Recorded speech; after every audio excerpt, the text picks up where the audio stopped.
Hello again, everybody. We've got a show that promises to be at least mildly interesting for your listening and watching enjoyment. First, I've got some content marketing tips just for the ladies. Nah, it's for everybody. After that, we've got Adam Kosloff of Virtuoso Content. Last but not least, Adam cracks open the Suburban Dictionary with your boy as we uncover some new words and phrases, which we can maybe have him use in his next book. Now, just how do you content market again?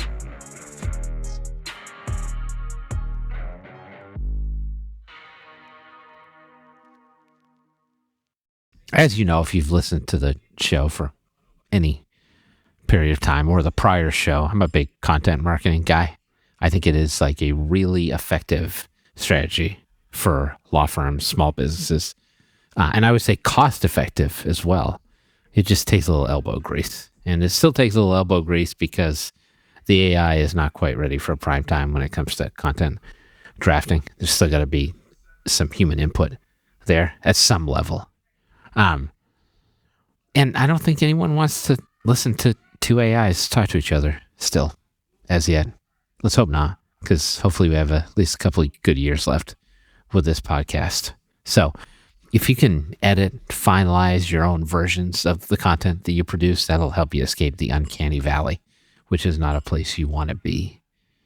And as I alluded to in this conversation coming up with Adam, one of the things that's been really interesting about all the Google content algorithm updates recently, or the core algorithm updates that Google has done recently, those are kind of all focused on content and the viability of content and higher quality content pumping into their system, which is also favored by Google's AI mode and even some of these AI search engines like Perplexity, which every search engine is going to be in the near term. Those are all going to be AI products. So you can interact with the search like you could with the generative AI software. But I talked about that already. So how do you take advantage of this? Well, you might be asking yourself, what do I need to be a content marketing monster? So if you want to write a book, Adam's going to talk about his strategies for that. He's also got his own book on writing a book, Extremely Meta, which you can pick up. Link is in the show notes. But there are three big things you need, I think, to produce content like a champ. The first thing is you need anchor content, which is one of the entire reasons why I do this podcast. I got one thing I do on a weekly basis, and I can repurpose the shit out of that. So we have a full-scale audio episode. We have a full-scale video episode. We can do video shorts. We can pump out text based on the transcripts of these episodes. There's a whole host of things we can do. And what I find is that when people don't want to post content, it's because they feel like they have to come up with stuff on their own, and they feel like that's self-aggrandizing in a lot of cases. So if you do something like this, you can produce content, you can maybe focus on others, and just be helpful to people. And that's a great content marketing strategy. If you don't want to bloviate about yourself all the time, or if you don't want to come up with a million LinkedIn posts about why some everyday activity was mind-blowing for your business. It's obnoxious to everyone. So once you have some kind of anchor content solidified, I don't care what it is, and you could have other types of content as well, but just have that one anchor type of content. You want to have a content calendar. And this is probably the most important thing because it is going to force you to do the things that you say you're going to do around your marketing campaign. So what's covered in a content calendar, which could be a real actual calendar that you have only related to content, or you could color code tasks or events on your general calendar for content projects. So you can list here the content you're creating and when, how you're going to disseminate that content, and then how are you going to promote it? Because the dissemination and the promotion thing may be slightly different. Like I may post my latest link to my podcast on my LinkedIn account, but I may promote it further than that. I may do a paid advertising campaign around that, or I may send that through my newsletter. Like I may do any number of things to promote that content, which is not just about posting it someplace. Now, if you get a content calendar right, you'll also identify who owns each task. Because ideally, You as a business owner, you're going to be the talent, and you're going to have people in place supporting you who can help you to revise and edit what you're doing, who can help you to publish it, who can help you to promote it. Sometimes those are inside team members. Sometimes those are outside vendors, but you want to have that all laid out. With a plan like that in place, it's going to be tough to miss in terms of your content marketing project. Now, the last thing you can do, which I think is interesting, which we've talked about before with Megan Hargroder when she came on the show a few weeks back, is it's helpful to write like an AI or the way that an AI likes to read. So what does that mean? Probably shorter segments, more headlines and bullet points, thorough research, cited sources. Like the good news here is that also contributes to generating quality content. But if everything's going to run through an AI filter, which is what's happening, that content needs to be recognizable to an AI. And so draft some stuff on ChatGPT or some other generative AI tools just to see how they produce content and then copy some of those attributes. This is not super hard to do. This is not anything new. It's a little bit like newspaper style. So if you can write in a way that is acceptable to an AI, you're likely to get better results in terms of your content. Now, I've heard it said that AIs only use M dashes. And as a prolific user of the M dash, I'm a little bit offended. So to the AI content drafting bots, I say, stay in your lane. Next, book this appointment because we've got Adam Kosloff of Virtuoso Content. He's absolutely the Dostoevsky of online writing for attorneys. Because if Raskolnikov can be rehabilitated, then so can you, Gene. Well, I've effectively run out of things to say, which is awkward because this is a podcast. So I'm just going to go listen to an episode for another podcast. I'll be back in like an hour. So just sit tight. And I'm just fucking with you. That sounds awful. And honestly, what podcast could be better than the one you're listening to right now? So let's interview our guest instead. I got a real treat for you today. Our guest is Adam Kosloff. He's the founder and CEO at Virtuoso Content. Adam, how you doing? Welcome in. Thanks, Travis. That was a great intro. Appreciate it. Oh, it gets better. We just hung out this summer, which I was excited. I don't think we ever met in person. I never met in person. I never meet anybody in person. I'm always like virtual. Know. It's the same thing. And like, I feel like we've known each other for like 10 years. And then we met at a coffee shop for the first time ever, like 2 months ago. That happens. Like, I feel like this is one woman, Melody, who's like she's like my like second in command. And I only met her once, only like after 5 years. But I did feel the same thing. I'm like, I felt like we were like friends for a long time. It wasn't awkward, which was good. Yeah, it's kind of wild. Never used to be this way. As I was saying, I was thinking about like how to introduce you, and I was trying to consolidate all the stuff you've done because you've done a whole heck of a lot of stuff. And then I read a segment from your bio, which I would like to read to the people. Sure. In 2017, while working as a hack web writer by day and struggling screenwriter by night, Adam had a come to Jesus moment sparked by science writer Gary Taub's book, Good Calories, Bad Calories. This book convinced Adam not only to stop eating carbohydrates, but also to abandon the screenwriting stuff in favor of advocating for Taub's alternative theory about obesity, the lipophilia hypothesis. So I have one question. What the fuck does that mean? Please help me. You get to put me on a soapbox on the thing I'm most passionate about in the world, and your audience can be like, "Who the hell is this idiot?" No, we do all kinds of crazy shit here. Don't worry about it. No, this is good. This is good. Okay, so this is actually, it was 2007, not 2017. I'm deep into the zealotry of the nutrition world, but I mean, I'm on the low carb keto tip, but I'm a diet agnostic. Yeah. My hobby horse is the idea that like calories in, calories out. That's what I think I'm attacking. The idea that the reason we get fat is because we eat too much, and that you should lose weight by eating less and exercising more. Right. Which is the heart and soul of all what people believe about diet. But like, this Taubes had this alternative perspective, which actually came from the leading German and Austrian nutrition scientists in the 1920s, and it was lost after World War II. But the basic idea they had is that you had to think this about. book is from the 1920s. His book is from the 1920s. His book was like came out Holy like 2000. shit, that's crazy. This is crazy. No, the crazy stuff is as you go deep into the like nutrition science world, it gets crazier than you could possibly imagine. His book is basically, it was a New York Times bestseller in like 2007. And it was, imagine like a 500-page New Yorker article about the history of nutrition science. It was kind of written like that. And you're like, that sounds boring as hell. Who's going to read this? But I like contrarian ideas, a kook.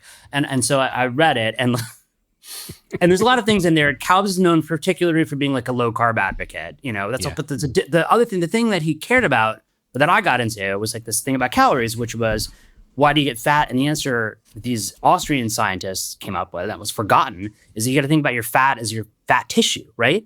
And so the question is, well, what makes your fat tissue grow? Which is a very different question than why would you eat too much? And if you go down that road, you're like, well, it's biochemistry, right? Something's putting stuff in your fat tissue and it's whatever. It could be related diet, but it's downstream. And so when you start asking those kind of questions, then you're like, at least other kinds of solutions. And like one of the things that's like kind of interesting is they had these rats, these Zucker rats, and they starved these Zucker rats. They're genetically obese, and they starved them to death. And they thought, well, maybe they'll lose the weight, but they didn't. They died obese because there's something about the Zucker rats. Tough for the rats. Tough for the rats. So why are they doing these experiments? That's a bad beat for the rats. They had no rules. They could do whatever they wanted with the rats. Anyway, so, but you're like, why, how could you, if you eat less and move more is the way to lose weight, then what do you do about these rats? Like, how do you explain them? And there's all these kind of contradictions. And so it goes down to the road, like a lot of it goes into like, well, pro low carb, because you're like, well, insulin is the main hormone that regulates the fat tissue. So you lower insulin and fat is fixed, but it's more complicated anyway. So I got into the whole nonsense. That's wild. All right. So what did you end up coming out of that with? How did you change your diet? I mean, but the thing I tell my kid is like, keep insulin low. And this can mean different things to different people. So some people can like Warren Buffett, he's like drinking like 3 Cokes a day. He's living in his 90s. He's fine. Other people, they can they can do whatever. They can do everything right. And then I'm still like overweight. I mean, I don't know. I feel like I'm still like 5 pounds heavier, 10 pounds heavier than I want to be. I was like, but there's only so much you can do. I know the weight loss stuff or the life expectancy stuff is always wild because it's always like the chain smoking grandma who's like 97 years old kicking around. Yeah. Let's talk about another aspect of your life. So you mentioned like the screenwriting part of that, and you've been in the entertainment business a little bit. You don't have to go into the whole thing, but can I ask you at this point, unless you're holding out for later, what was like your best entertainment show idea that you wish somebody had greenlit? Okay, I'm going to tell you this, but I feel like my friend Ross is going to get mad at me, but I'm going to share it. We almost sold this to South. Sorry, Ross. Ross would be pissed because I developed this idea with him. He's not going to listen to this. No one's going to find out about it. And you know what? Let's hope not. And if Ross does, I had nothing to do with it. Ross, I'm sorry, but it's not. Anyway, we came up with this idea in like 2009, and I was on Spaceballs, the animated series, as a writer. Yes, and I got to write work for Mel Brooks, which is amazing. It was really fun. I got to write 2 episodes, and like he was legitimately nice and funny. Joan Rivers was funny. Yeah, I feel like Daphne Zanaga, I offended her, I think, but sorry. That's the last person you wanted to offend. I know she's nice, and I feel like anyway, but so we came up with this idea, and we were pitching it with the Spaceballs producer, and he like had connections to the South Park guys. We were getting in there, and there was, I don't want to get into why that blew up, but like I never got to like really pitch it out. But it was my favorite idea, and the idea was called Captain Brave's Sidekick for Hire, and the idea is it's a superhero. I really like it. No, it's a superhero who falls from grace, like a Captain America type, and has to start working as a sidekick for other superheroes. Like he's down on his luck. He's down on his luck. He's like struggling artist, like a metal struggling artist. So he had to sell the key to the city to pay the cable bill, And it's just like an ongoing series of humiliation. That's awesome. He really wants to do a good job, and I like those kind of characters that are just being like Frodo, that are just being like smashed by the world, but they still want to do a good job. If anyone's listening who has any connections, please, for the sake of Adam Ross, right? I'm still going to pitch this around, so one day that'll get this shit greenlit. Yeah. All right, so let's talk. People are probably like, "What direction could this possibly take now?" We'll take it in a more conventional direction. You just released this book, It's called The Treasure Map: How to Write a Book That Turns Your Expertise into Gold. And this like just came out like last month, I think, right? Like so maybe a even this month, like a week ago. Yeah. So can you tell folks about this? Because this is still pretty new, and you talked to me a little bit about it, but let's expand the audience. Yes, well, thank you. And you are actually, so you're in it as one of my 4 bonus interviews, and you have great advice about what to do with the book. And I'm actually taking, in this kind of the meta thing, I'm actually taking your advice and implementing it, and it's working. Oh. Yes. Oh, good. All right. Well, if that sentence said that it's not working at all, we'd be in trouble. But I'm glad it's working. All right. Yeah. So you want to give? It was very helpful. Do you want to give people a sense of like the book, what it's about, who should buy it, like that kind of thing? Exactly. So it's written for lawyers, not the professionals, who are like always wanted to they want to generate more leads and more brand awareness, speaking engagements, whatever. And the idea is a book is a very useful tool for that. It can get you, it can open all these doors. And so I consider that everything the treasure, right? Leads, speaking engagements, whatever. But whatever, in the mythic frame, what guards a treasure is a dragon. Right. And so what is the dragon? You can't just get the treasure. Otherwise it'd be so easy. And what guards the treasure is, I call it the book guarding dragon, for lack of a more creative term. Smog was taken. Right. Smog was taken. And the concept of this, which I stole from like my business mentor, which I love the concept, is basically like, well, you think about what does it mean to write a book? Is it one thing, write a book? No, it's actually, there's 9 things. You got to come up with the purpose, the idea, you got to outline it, you got to write it, edit it, promote it. And then each one of those things is a subset of other things. And so if you look at the org chart of this, you realize write a book isn't one thing or 8 things, but it's like 100 and 200 things. And so that's the dragon. It's like, how do you deal with that? Oh, that's interesting. So it's like book writing becomes a project management issue. Okay. Yeah, that's really interesting. So book's available now. It is. It's on. How can people get Amazon? I can give you the link. We'll put the link in the show notes. Check it out, everybody. Yeah, it's got a bunch of 5-star reviews. I'm happy. I mean, people hate it. I don't know. But then I've also just this week. I mean, I feel like I'm finally eating my own dog food. I'm like, wow, this is crazy. I got 4 leads yesterday, 4 leads the day before. Oh shit, it does work. It does work. I'm like, because you can, when you do this, other people are like, am I just bullshitting? Is this terrible? But I'm like, wow, this actually works and it makes me feel happy. And the other thing that's really weird about it, and as I've been telling my friends about this, they're impressed. But it's just a book. It's like, because I've done so many of these, I don't really feel like it's not interesting. But they're like, oh, I want to write a book. Everyone seems to have a book in them. Yeah. It's kind of fun. I think I don't know. I feel like a lot of people want to write something. Book, great American novel, whatever it is. Right. So it's interesting. I talk to a lot of attorneys about content marketing in general. And I think what you described about the project management part of it is really interesting. So do you think that's the biggest hurdle for everybody as far as getting content in general out? I think so, because again, I'm stealing this from, because I'm here stealing everyone else's ideas. This is kind of what I do. But this guy, Rich how many Shepherd, original ideas are there? There's nothing out there. But this guy, Rich Shepherd, done, everybody. Yeah, he's a direct response guy. He knows Dan Kennedy and all these people. They know the direct response people. And he made a killing in the early in the 2000s. With his man, he had something called the Internet Business Manifesto, and it was the same thing with business. He's running a business. If you look at you're the CEO and you're in the middle and you have all these little hats you wear, and it's it pulls out and you're actually you're wearing 100 hats, and this is why you're so stressed, because you can't do 100 jobs. Yeah. So do you think part of this is farming it out, or do you think if a solo attorney could write a book on their own, or do they need help, or could they get help? Because that's part of it too. There's obviously people like you who could help somebody write a book. If people like me, you can help somebody, but even me, having done a lot of these, I needed help. On different pieces, but I had to have an editor come in, and she's like, no, this is terrible. You got to cut this out. I wouldn't have been able to, because you go blind to your own things. Yeah. You're like, my shit is great. Well, and then the first version I get, the first few pages, people are like, this is not good. But they didn't say it that way. They're like, oh, you could tell it was kind of damned with faint praise. I'm like, you guys hate it. Yeah. I think this is a little bit, because I tend, if I'm not careful, I write in a very whimsical tone. My wife's always saying that word. I was like, we're going off into these tangents. Is that good or bad? I was overwriting in some way, and it's somewhat enthusiastic, but she's like, you can't write this. This sucks. And and my wife's a better writer than I am. I was so jealous. She's so linear. Yeah. Yeah. I like Anyway, how so you're like, people are criticizing me, but like, it's so hard to be open to constructive criticism. But you're like, I talked to 20 people. They were like, my book blows. And then I revised it. And now it's great. well, that's the thing. I mean, I think that's the one thing. If I have it and you think like it's like I'm not afraid to be humiliated and like be dragged, and I think that's a very helpful thing. Especially as a lawyer running a firm. I mean, you have to be careful not to get sued or like ruin your thing. But I think you have to be willing to like whatever. It's that mythic trope, which is like the fool is the precursor to the king. Yeah. Okay. So what if I got somebody who's listening to this and they're like, damn, writing a book sounds like a lot of effort. Yeah.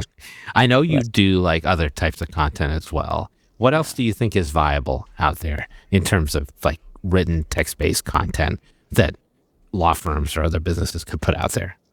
This is a great question. So this is going to sound self-serving, and I can't do it. Well, I mean, just to give people background, and I alluded to it, you run basically a copywriting agency. I have about 60 writers. Owners. Yeah. So you do this shit all the time, so you should know. I feel like I do know. And the one thing that we're seeing, and this is why I'm saying it's self-serving, but I think it's actually too, is in the world of like, what's happened now is like SEO is being sort of co-opted into something called GEO, which is about AI optimization. And in order to win, so like, it's a complete crazy world right now. Everything's like up and down. But what seems to work best for optimizing for the search engines is writing a shit ton of content. And it's got to be kind of human written. If you just use AI to write itself, it's like, I mean, it might be okay for a little bit, but like, I mean, it's not very durable. It's like you want to build a house of like brick, not straw. Yes. And I mean, the last two big Google algorithm updates have focused on viability of content. Yeah. So content writing is, I think, more important than it's ever been. Okay, I was going to ask you about this. So this is a good segue. You've heard of artificial intelligence, I assume. Somebody like you who's like a content writer, I feel like a lot of people out there would be like, well, I don't need a content writer anymore because I got my generative AI tool. Right. So are you concerned about that for your business model? Do you see differentiation? Like, what are you thinking about in terms of that? Because I think you've been honest about that in the past, and I appreciate that. No. I mean, and it's one of those things where I just don't know. I mean, so I think is what's weird about it is just like it's freaking everybody out. It's like, I mean, in every kind of white collar field, in lawyers, like, is this gonna replace us? Is Skynet gonna take over and kill us? And it's like, in the past, I was like, nah, it's fine. Everything's gonna be fine. But then I'm like, is it the meme of the dog and like the fire? It's all fine. I don't know. I mean, but I feel like if I'm not being, and I tend towards hypochondria or like awfulization as well as the opposite of that. So I have to always try and like walk the middle path. Awfulization? I've never heard that before. That is a great term. Yeah. All right, let's do it. Let's get catastrophic. Yeah, I mean, Skynet, is it happening? I don't think Skynet's happening. But I do think but I think that like in terms of the content world, it reminds me of the self-driving car. This is my go-to like analogy. In the 2015s or so, they're like self-driving cars are going to replace drivers everywhere. But then it's like cars are driving and they see the moon and they think it's like a green light, And so it's like, and so now I'm in, and I live in LA, and like there's Waymos everywhere now. I don't know how they got on the road, like where we said they could happen. Everywhere. The Waymos are safer than other cars. I like the Waymos, but they're not replacing everybody anytime soon. There's specific use cases; those will expand over time. But I don't think it's going to revolutionize driving. But I don't think it's not like in the 27, there's going to be no drivers left. It'll be adapt. It'll be kind of like absorb into the ecosystem. And I think that's true of the content writing. I mean, I think the lower end content writers are already kind of out of business. But when I tried to write this book, and when I write my nutrition Substack where I like rant like about the crazy lipophilia thing, I can't really use AI. I mean, I really tried, and I'm pretty good at prompting, and I'll have like long conversations with ChatGPT. And in part, what's really weird about it, it's not like some of the writing is really good, but it's like the missing it's the 80, it's the uncanny valley, right? The missing little bit, right? And then when I've often done I prompt, I'm like, oh wow, you got it, and then I'll start reading it, I'm like, no, and I'll have to like line by line edit, and then I'm just like scratch it, I'll just do it myself, and maybe I'm too picky. I don't think so. I mean, let me just say that by now, having seen the Back to the Future trilogy, I thought I would be flying around in a car. And then when I wasn't in my flying car, I'd be riding a hoverboard everywhere. That has not come to pass. So we'll see if AI is the same way. Yeah, I don't think you're too Can I tell picky. you about a small tangent about Back to the Future? You talk about like ideas for things. I love Back to the Future. This will never get made. But I had an idea like on my whiteboard called Back to Back to Back to Back to the Future. All right, please flesh it out. The idea is this is terrible. I don't know why this is not something to do with any book writing. I love it. The idea is it's like 2030, and someone's written this fourth installment of Back to the Future using only AI, and they made the flux. They had they had like the flux capacitor really thought out using AI. The flux capacitor, for the people who don't know, this is the thing that makes time travel possible. Yeah, throw bananas in there. Yeah. Someone breaks into his apartment and she's like, Mad Max, and she's like, you got it, you come with me. And it turns out she's the director of the 5th installment of Back to the Future in 2045. And she's come back, like, it turns out that the flux capacitor that they created worked, and it caused everyone to know how to do time travel. And so they have to go back to the 1980s to kill all the people who made the original movie so that they don't invent the flux capacitor. That's fucking crazy. But I love it. Do we have to wait for the copyrights to abate before that happens? Like, I don't know. Is that like a 2085 thing in actuality? Might be 2085. And yeah. That's so great. I do love Back to the Future, though. I hope they never make any new Back to the Future movies, but they absolutely are going to do it at some point. I know. It's so weird that it was 10 years ago, the one from the future. I know. It's kind of crazy. It's 10 years ago, and it's not even, the civilization is not even close to being that advanced. I am waiting for my jacket that, like, comes around my body, like the heated jacket or whatever that Marty has in the future. I always want, the sleeves, like, fit him perfectly and stuff. That's what I want. Like, self-fitting clothes. Fusion. Yeah. Mr. Fusion would be pretty sweet, too. All right, let's bring it back to the content stuff for just one more question. Because I think this is what all this is leading to for me. So, like, what do you view as viable web content now? Do you have to write like an AI? Or it sounds like you have to write more like a human, but the content's going to be quality. But what does that mean? I mean, it's one of those things. It's hard. It's so hard to know where to go. But I think ultimately, like, part of what's going to distinguish anybody from anybody else in this world is like, there's the AI. In order to have a competitive advantage, you have to have a perspective, and you have to be authentic and human. And it's like, I think buying is still going to come down to knowing, liking, and trusting people, no matter what happens, no matter what tools people have. And it's like, how do you break that noise with your content? And I mean, ultimately, it's like humanity at the end of the day. Like, I always say to my writers, imagine you're writing this for your aunt or your uncle, or whatever, who's in trouble or who needs your help. What would you say to them? And it's difficult for AI to do that, because part of it is like learning the cadence of how to connect to people authentically. That's a great point. And they have AIs are emotionless, unlike people. So, and I think for attorneys in particular, like, that's a great angle, because I think every attorney writes like an attorney. And if you can get down to that level of humanity where lay people understand you, that's killer for marketing. Yeah, and this is one thing. This is where I dispute with a lot of the direct response copywriters. And who am I to say they're billionaires? I'm just a nobody. But like, a lot of stuff is like, we came up with Back to the Future 2040, so don't sell yourself short. Go ahead. Anyway, but like, they have, what was I saying? Like, they have all these mechanisms for how to write, intro copy or landing pages and stuff like that. But I'm like, it's all fine.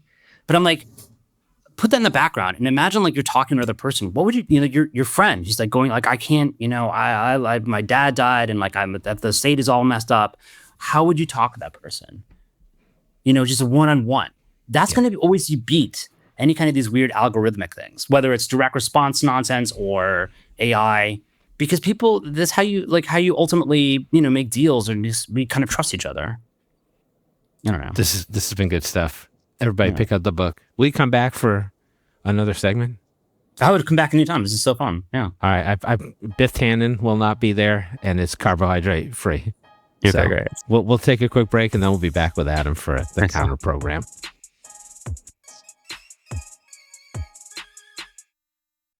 Welcome back, everybody. That's right. It's the counter program. It's a podcast within a podcast.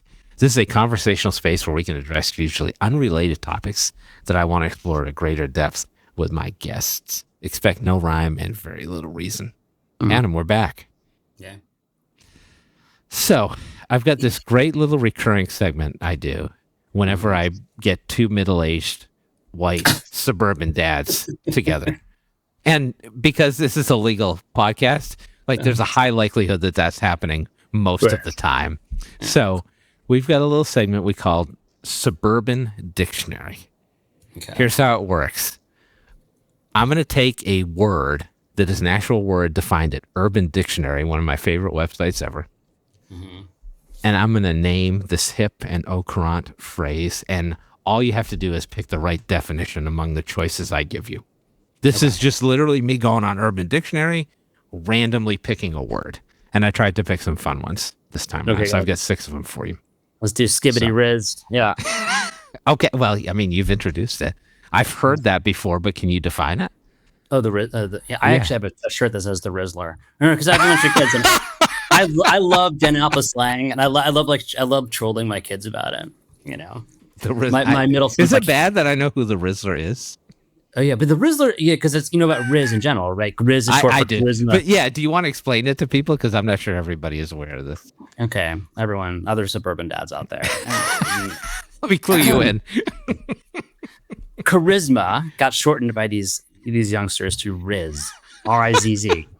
And now people call them, they're like, yeah, the Riz. And and some people refer to themselves as the Rizzler. But then there's like this one random kid from like New Jersey, I think, who decided he was going to be like a superhero kind of called the Rizzler. And he's been on like the talk show circuit. And he's ridiculous. So. That kid cracks me up. And then he's got his buddies too, right? And they go to Walmart or Costco or some shit like that. I can't follow. It's so funny. Okay, so here we go. We're going to get right into it. My first term from Urban Dictionary is called stroke station. Stroke station. Here are my definitions. Number 1, it's a room where you pet puppies until you become very calm. Number 2, it's the location in a man cave where masturbation is most likely to occur. No. Number 3, the section of your garage where you tinker with engines. Is it 100% number 2? Yes. Yes. All right. That was kind of. We started off with an easy one. You got your tissues there, your hand lotion. Yeah. You're good to go. Just to be clear, everyone, I don't have a man cave. No. All right. All right. 1 for 1. We'll see if you can. We haven't had many perfect scores. Okay. Cool. I'm podcast history. I think we've got like 3, so we're off to a good start. Okay. Let's go. The next definition is called "we gostle." We gostle. Is this 1, a small amount of anything? 2, how Scottish people refer to baby geese? 3, when you try to pee, but only a little bit comes out. We gostle. Remember, this is the Urban Dictionary. It's number 3. It is actually number 1. Oh, shit. A small amount of anything. Yeah, see, the questions get harder as we go forward. That's a good guess. You're still batting 500, which is certainly respectable. Okay, all right. All right, number 3. Nug, N-U-G. Is this half a chicken nugget? Is it the remaining plastic fastener that gets left behind when you cut off a tag? Or is it an intimate neck hug, hence the name Nug, performed by placing one's chin over the other person's shoulder during a hug, effectively placing the two necks adjacent to each other. So you're coming in and you're hugging somebody like that. If someone sees me in public, don't ever do this to me. So, have a chicken nugget, plastic fasteners, or a neck hug. What is a nug? I mean, I'm going to go with the dirty kind of the number 3, but I'm a little bit wondering if it might be 2, but I'm going to go for 3. 3 is correct. 3 is correct. I almost threw you off as I was doing final school shopping yesterday and cutting off the little tags. No. There's always like that little fastening piece that's left behind. It's more of a nub with a B. It could be a nub. Okay, so now you're 2 for 3. Mm-hmm. All right, now we got number 4. Okay. This one I actually never heard before, and I'm very disappointed that I hadn't. Right. It's called Breezy Jangles. Breezy Jangles. I feel like I'm going to guess this one. Do you want to? Go ahead. It's like Flying Commando kind of. Oh, kind of. All right, let me read the definitions. I think you'll probably get what it is.